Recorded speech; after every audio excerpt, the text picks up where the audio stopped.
Assalamualaikum warahmatullahi wabarakatuh dan selamat sejahtera. Bertemu lagi kita dalam kelas fizik. Pada musim PKP ini, tajuk kita kali ini adalah leraian daya. So, di akhir kelas ini, kamu sepatutnya dapat memerihalkan leraian daya dan dapat menyelesaikan masalah yang melibatkan daya paduan dan leraian daya. So, apakah itu leraian daya? Leraian daya dapat diterangkan melalui gambar rajah permainan tarik upih. So, dalam permainan tarik upih, kita nampak ada seorang budak duduk di atas upih dan seorang lagi rakannya akan menarik budak itu. Arah gerakan upih adalah mengufuk, walaupun daya tarikan adalah condong ke atas. Mengapa gerakan tidak condong ke atas tetapi mengufuk? So, kita boleh terangkan dengan cara leraian daya, kerana bila tarikan tarikan condong ni disebabkan ada dua komponen daya, iaitu komponen mengufuk dan komponen menegak. Mengufuk dan juga menegak. Jadi daripada daya tunggal, iaitu daya tarikan yang condong ini, kita nak leraikan daya tersebut kepada daya mengufuk dan daya menegak. Itulah yang dikenali sebagai leraian daya.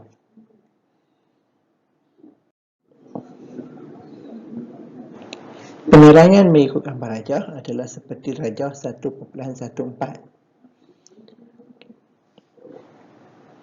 Daya tarikan condong, tindak bayar normal, berat, dan daya geseran ke belakang. Arah gerakan adalah ke hadapan. Jadi, kita lukiskan leraian daya tarikan seperti ini.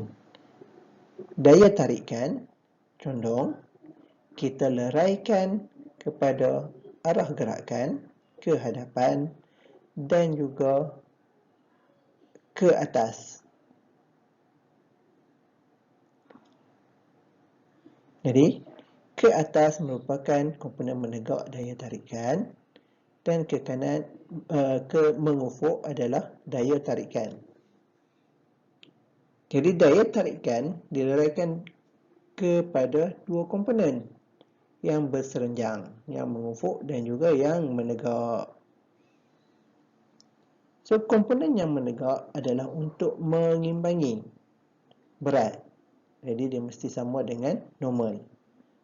Manakala komponen mengufuk mesti mengatasi daya geseran untuk menggerakkan budak yang menaiki upih ini ke hadapan. Kita akan lihat bagaimana kita nak menentukan magnitude bagi kedua-dua komponen daya ini.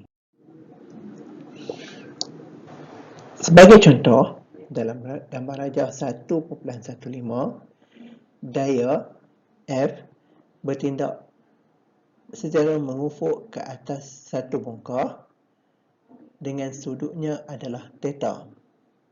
So, kita akan leraikan F kepada dua komponen, yang mengufuk dan juga yang menegak, mengikut langkah yang berikut.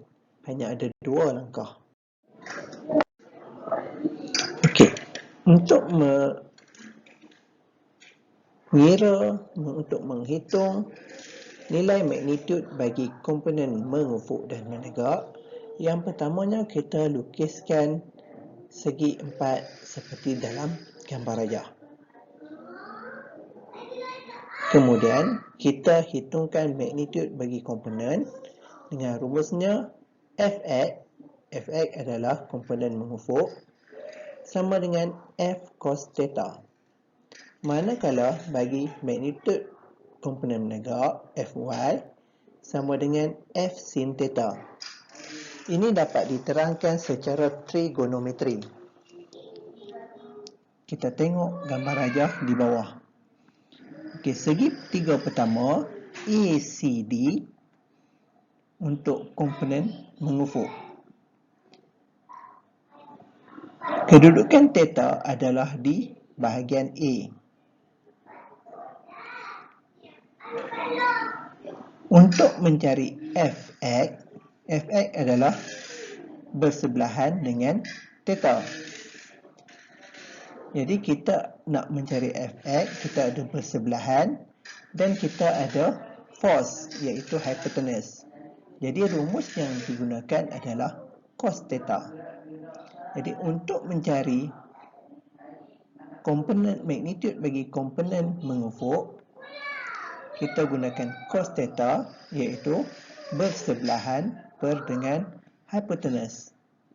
Fx, magnitude komponen mengufuk, bahagi dengan daya iaitu hypotenuse. Kita bawa F ke sebelah kiri, maka magnitude bagi daya mengufuk Fx sama dengan F darab dengan cos theta. Bagi magnitude untuk komponen menegak Fy, kita tengok segitiga ABC, mana theta-nya adalah di C. Komponen komponen menegak adalah Fy, iaitu bertentangan dengan theta.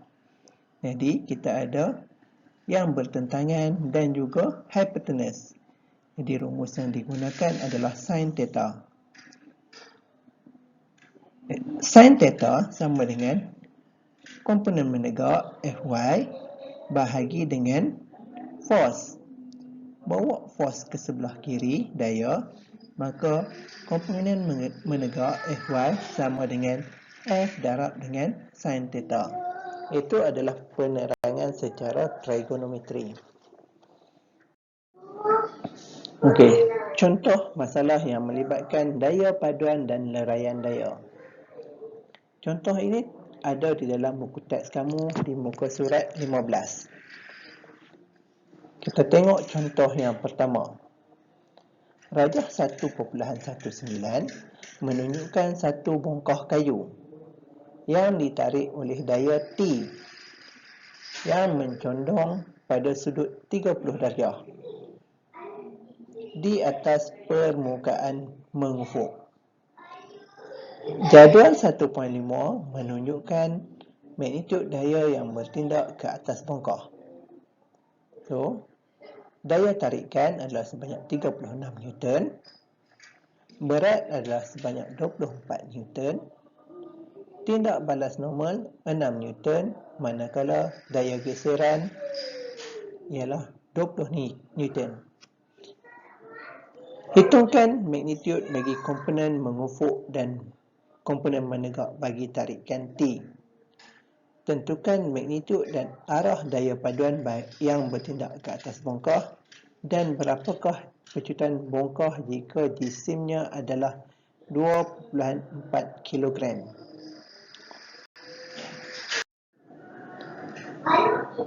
Untuk bahagian A, bahagian B dan bahagian C, terdapat 4 langkah. Yang pertamanya, kita kena kenal pasti masalah. Masalahnya ialah untuk mencari komponen baik mengufuk dan komponen menegak. Magnitude bagi komponen mengufuk dan komponen menegak bagi daya tarikan. Langkah yang kedua, kenal pasti maklumat. Maklumat yang kita ada ialah sudut condongnya ialah 30 darjah dan magnitude daya tarikan adalah 36 Newton. Kenal pasti rumus yang boleh digunakan. Untuk komponen mengufuk, T cos theta, manakala untuk komponen menegak adalah T sin theta. Dan langkah yang keempat, selesaikan masalah secara numerical ataupun secara pengiraan. Maka kita buat pengiraan. Masukkan nilai di dalam rumus yang digunakan dan kita dapat jawapan seperti langkah keempat. Bagi yang kedua, daya paduan ke atas bongkah dan juga arah gerakan bongkah. Okey. Bagi komponen mengufuk ke kanan, dayanya adalah 31.18 Newton. Manakala daya geseran adalah 20 Newton. Jadi daya paduan komponen mengufuk adalah magnitud mengufuk tambah dengan daya geseran. Oleh sebab daya geseran bertentangan dengan komponen mengufuk, maka kita letakkan tanda negatif. Maka kita dapati bahawa bagi komponen mengufuk, dayanya adalah 11.18 Newton. Bagi komponen menegak ialah 18 Newton, tindak balas normal 6 Newton dan berat ialah 24 Newton. Arah komponen menegak dan normal adalah sama. Jadi kedua-duanya adalah positif. Manakala berat, arahnya adalah bertentangan dengan normal dan komponen menegak. Jadi kita letak tanda negatif. Maka daya paduan bagi komponen menegak adalah 0 Newton. Jadi daya paduan ke atas bongkah adalah 11.8 Newton ke arah kanan. Jadi bongkah tersebut dia tak bergerak ke atas, dia bergerak ke kanan sahaja. So, soalan yang ketiga, pecutan bongkah. Kita dah belajar ketika tingkatan 4. Hukum Newton kedua, F sama dengan M jisim darab dengan pecutan. Daya paduan ialah 11.8, jisim adalah 2.4 kg. Maka F sama dengan MA. Kita nak cari A, jadikan A sebagai perkara rumus. Jadi A sama dengan daya bahagi dengan jisim. Maka kita dapati bahawa pecutannya adalah 4.66 meter per second square. Contoh yang kedua, di dalam buku teks kamu muka surat 16, rajah 1.20 menunjukkan gambar rajah jasad bebas bagi sebuah bongkah yang menggelongsor menuruni satah condong yang licin. Yang pertama, kamu perlu latarkan komponen berat bongkah yang selari dengan permukaan condong dan komponen berat yang serenjang dengan satah condong itu. Seterusnya, cari daya paduan dan pecutan bongkah jika jisimnya adalah 2.4 kg.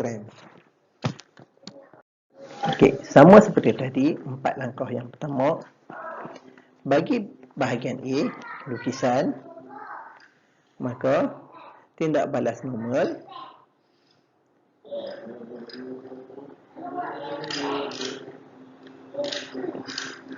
Berat ke bawah.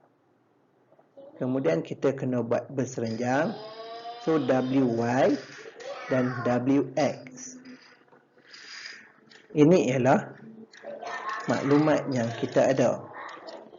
Oleh sebab sudut bagi satah condong adalah 60, maka sudut antara WY dan berat adalah 60 darjah. Ini boleh diterangkan di dalam gambar rajah ini. Apabila kita pecahkan bahagian ini kepada satu lagi segitiga, BDE, di sini adalah theta di sini adalah sudut tegak 90 darjah, maka di sini adalah 90 tolak theta. Di sini juga adalah sudut tegak. Jadi sudut DD FDE mesti sama dengan sudut DBE, iaitu theta.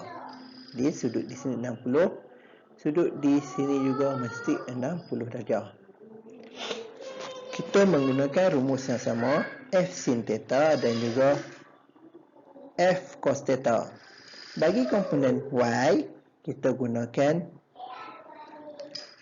F WY sama dengan 24 cos 60 komponen Y. Kenapa?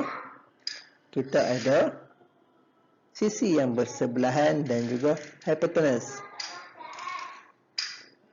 Hypotenuse 24 Newton. Sisi yang bersebelahan adalah WY. WY, maka rumus yang sesuai adalah F cos theta. Bagi komponen WX, kita gunakan F sin theta,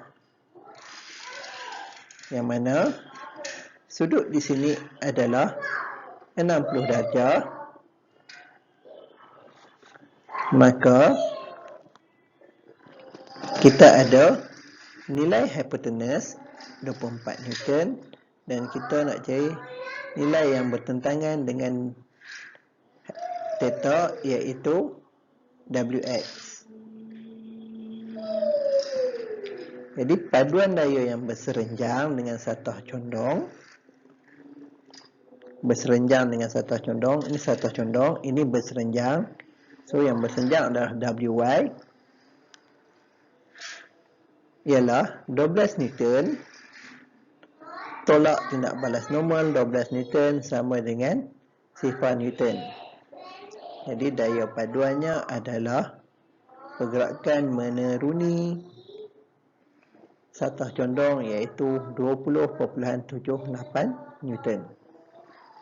Jadi sama seperti contoh yang pertama, untuk pecutan kita gunakan hukum Newton kedua, F sama dengan hasil darab jisim dan pecutan, maka kita dapati bahawa pecutan bongkah adalah 8.66 meter per second square.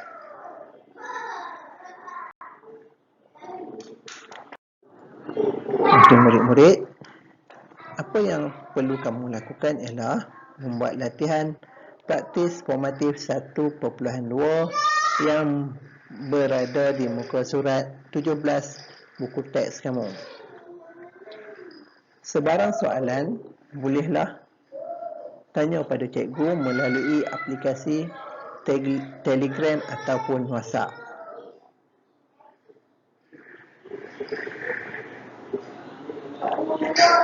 Di sini ada beberapa soalan latihan tambahan yang murid-murid boleh buat.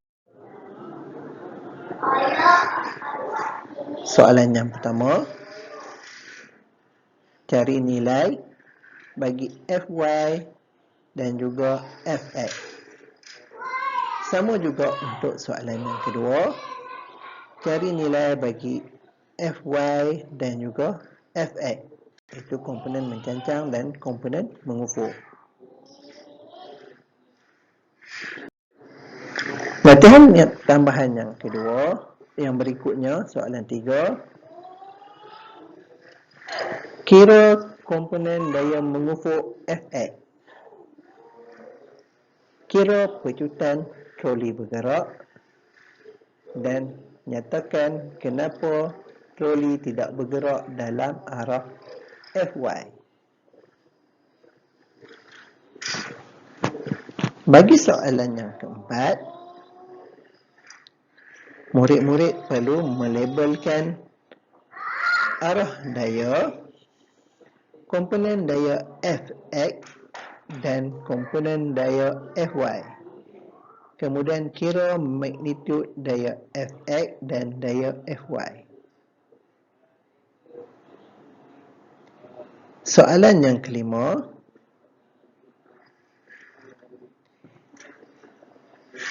kira magnitud daya bagi Fx dan tentukan jenis gerakan bagi beg tersebut, sama ada bergerak dengan halaju yang malar ataupun bergerak dengan kecutan yang malar. Ada dua jenis gerakan sahaja. Dan yang ketiga, tentukan dan labelkan arah berat dan dua komponen bagi berat, iaitu Wx dan Wi bagi bongkah kayu. Kemudian kira komponen berat bagi kayu yang selari dengan landasan condong. Kalau dalam contoh yang kita buat tadi, Wx yang bergerak ke arah sini. Dan yang ketiga, kira magnitude daya bagi komponen yang serenjang dengan landasan condong ke sini, yang kita panggil Wy dalam contoh 2 tadi. Okey. Sebarang pertanyaan kita boleh bincangkan ketika waktu kelas esok. Terima kasih. Kita jumpa lagi dalam kelas akan datang.